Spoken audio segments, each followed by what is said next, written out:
आरव मेहता की जिंदगी बाहर से जितनी चमकदार दिखती थी, अंदर से उतनी ही खोखली थी। एक राजनेता के बेटे की हैसियत से उसके पास सब कुछ था, दौलत, रसूख, नाम।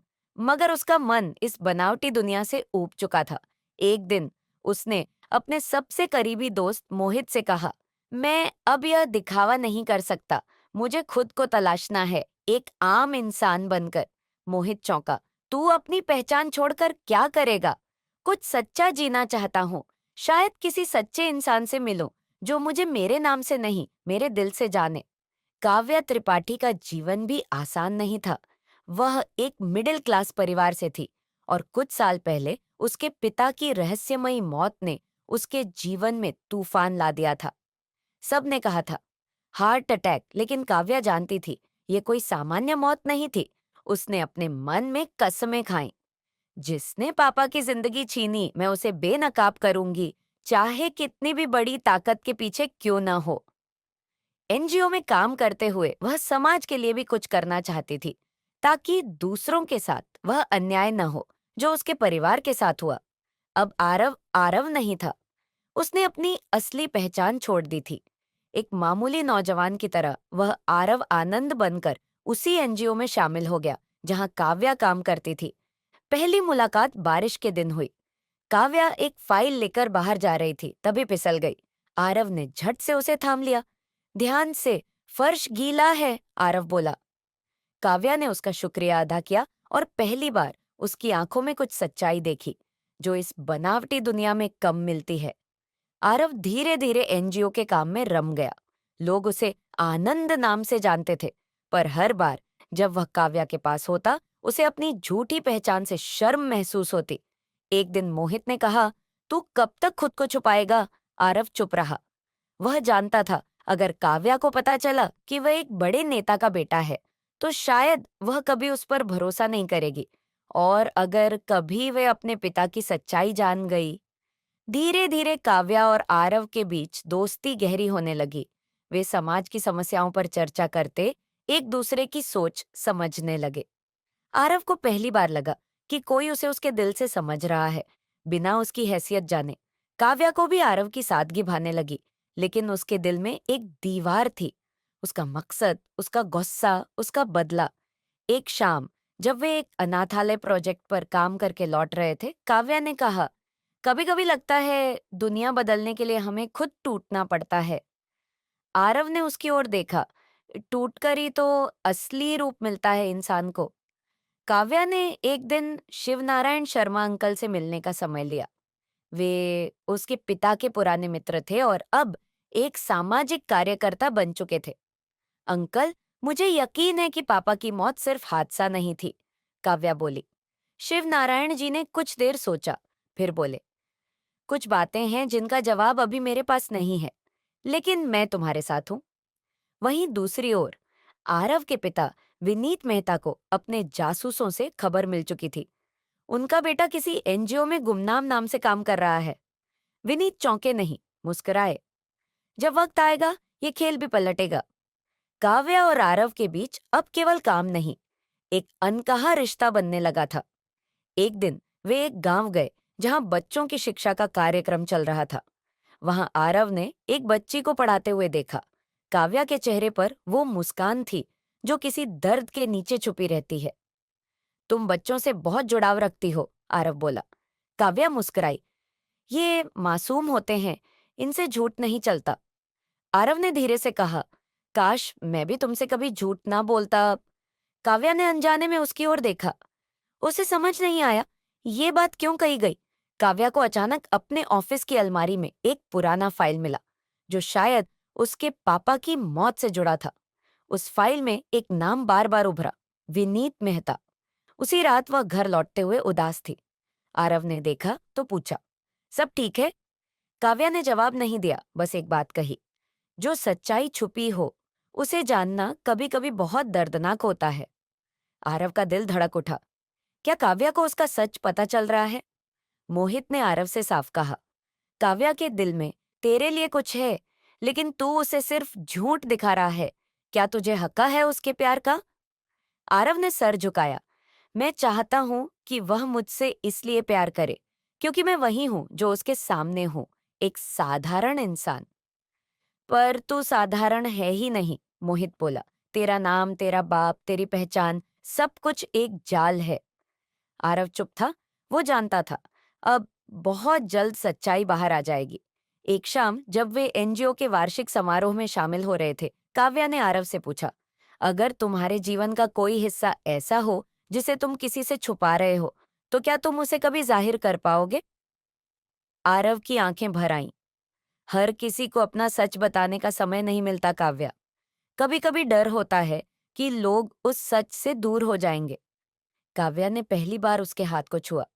अगर प्यार सच्चा हो तो सच जितना भी कड़वा हो, रिश्ता नहीं टूटता। आरव के लिए यह पल भावनाओं का तूफान था। उसे समझ नहीं आया कि यह इश्क है या इम्तिहान। काव्या को अपने पिता की पुरानी डायरी में एक तस्वीर मिली, एक राजनीतिक समारोह की, जिसमें उनके पिता के साथ विनीत मेहता खड़े थे। उस तस्वीर के पीछे एक पेन से लिखा था, जिस पर सबसे ज्यादा भरोसा किया उसी ने धोखा दिया। काव्या की आंखें भर आईं। वो जानती थी ये इशारा विनीत मेहता की ओर है, और अब वह उसके खिलाफ सबूत जुटाने का ठान चुकी थी। उधर आरव को इस बात की भनक लग चुकी थी कि काव्या अब सच के बहुत करीब पहुंच गई है। एक दिन काव्या और आरव साथ बैठकर एनजीओ के नए प्रोजेक्ट पर काम कर रहे थे। तभी काव्या की नजर एक सरकारी दस्तावेज पर पड़ी, जिस पर एक हस्ताक्षर थे, वही जो उसने अपनी पिता की मौत के कागजों पर देखे थे। उसने आरव से पूछा, तुम इस पर दस्तखत करने वाले को जानते हो? आरव ने नजरें झुका ली। वह जानता था यह हस्ताक्षर उसके पिता के हैं। नहीं जानता, वह झूठ बोला।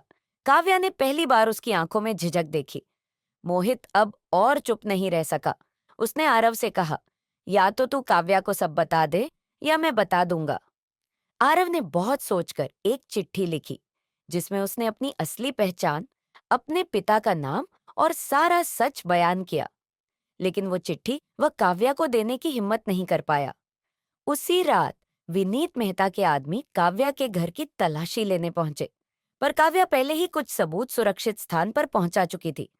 अब ये लड़ाई छुपी नहीं रही, अब ये खुली जंग थी। काव्या ने आरव को ऑफिस के बाहर रोका। मुझे तुमसे कुछ जरूरी बात करनी है। आरव ने पूछा, क्या हुआ? काव्या ने सीधे आंखों में देखा। क्या तुम्हारा नाम आरव आनंद है भी या नहीं? आरव सन्न रह गया। कुछ पल चुप रहने के बाद उसने कहा, मेरा नाम आरव मेहता है, विनीत मेहता का बेटा। काव्या के चेहरे से खून उतर गया। तुमने मुझसे सब कुछ छुपाया, उसी आदमी का बेटा हो जो मेरे पिता की मौत के पीछे है? काव्या ने आरव को तमाचे की तरह एक वाक्य कहा, मैंने तुमसे प्यार किया था, पर तुमने वो सबसे बड़ा धोखा दिया जो कोई दे सकता है, विश्वास का। आरव के पास सफाई देने के लिए शब्द नहीं थे। मैं जानता हूं मेरे पिता ने जो किया वो निंदनीय है, उसने कहा, पर मैं तुमसे कभी झूठा प्यार नहीं कर पाया। काव्या की आंखों में आंसू थे। पर मेरा प्यार सच्चा था, और तुम्हारी सच्चाई बहुत देर से आई। वो वहां से चली गई, और पहली बार आरव को लगा वो सचमुच हार गया। काव्या अब भावनाओं से नहीं, मिशन से चल रही थी। वो शिव नारायण जी और पत्रकार मित्रों की मदद से विनीत मेहता के खिलाफ सबूत जुटाने लगी। उसने आरव से सारे संबंध तोड़ लिए थे। अब ये लड़ाई दिल की नहीं, इंसाफ की है, उसने अन्वी से कहा।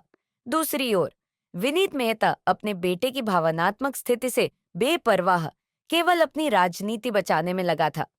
आरव के अंदर भी ज्वालामुखी फूट पड़ा। उसे अब तय करना था कि वह बाप के साथ खड़ा होगा या सच के साथ। एक सार्वजनिक सभा में काव्या ने मीडिया के सामने दस्तावेज और गवाह पेश किए। विनीत मेहता घबराया, लेकिन वह अभी भी अपने प्रभाव के बल पर मामले को दबाने की कोशिश करने लगा। उसी वक्त आरव मंच पर आ गया। मैं आरव मेहता हूं, और आज मैं अपने पिता के खिलाफ गवाही देने आया हूं। मेरे पास वो सारे कागजात हैं जिनसे सिद्ध होता है कि मेरे पिता ने काव्या त्रिपाठी के पिता की हत्या के लिए आदेश दिए थे, सिर्फ इसलिए क्योंकि वो उनके भ्रष्टाचार का विरोध कर रहे थे। पूरा मैदान सन्न था। विनीत का चेहरा सफेद पड़ गया। विनीत को गिरफ्तार कर लिया गया, पर उसके रसूख के कारण केस अब भी लंबा चल सकता था।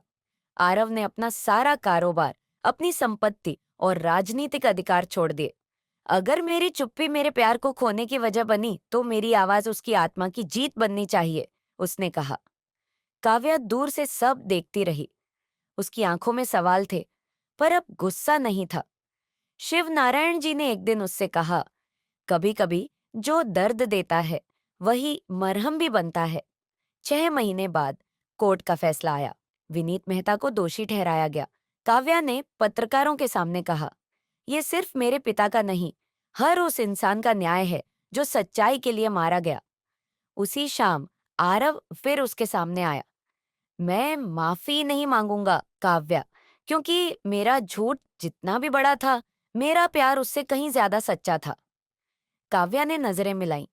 मैं माफ कर चुकी हूँ, क्योंकि तुमने न केवल मेरे लिए बल्कि अपने लिए भी सही राह चुनी। कई महीने बाद काव्या अब एक सामाजिक संस्था चला रही थी। एक दिन आरव वहां बच्चों को पढ़ाने पहुंचा। मैं अब आरव मेहता नहीं, उसने मुस्कुराकर कहा। सिर्फ तुम्हारा आरव हूं, बिना किसी नाम, बिना किसी पहचान के। काव्या ने पहली बार उसका हाथ थामा। अब हमें नाम की नहीं, कर्म की जरूरत है। दोनों ने साथ मिलकर वो काम शुरू किया, जिसमें प्यार, न्याय और इंसानियत की जीत हो। क्योंकि कुछ रिश्ते नामों से नहीं, रूहों से जुड़े होते हैं।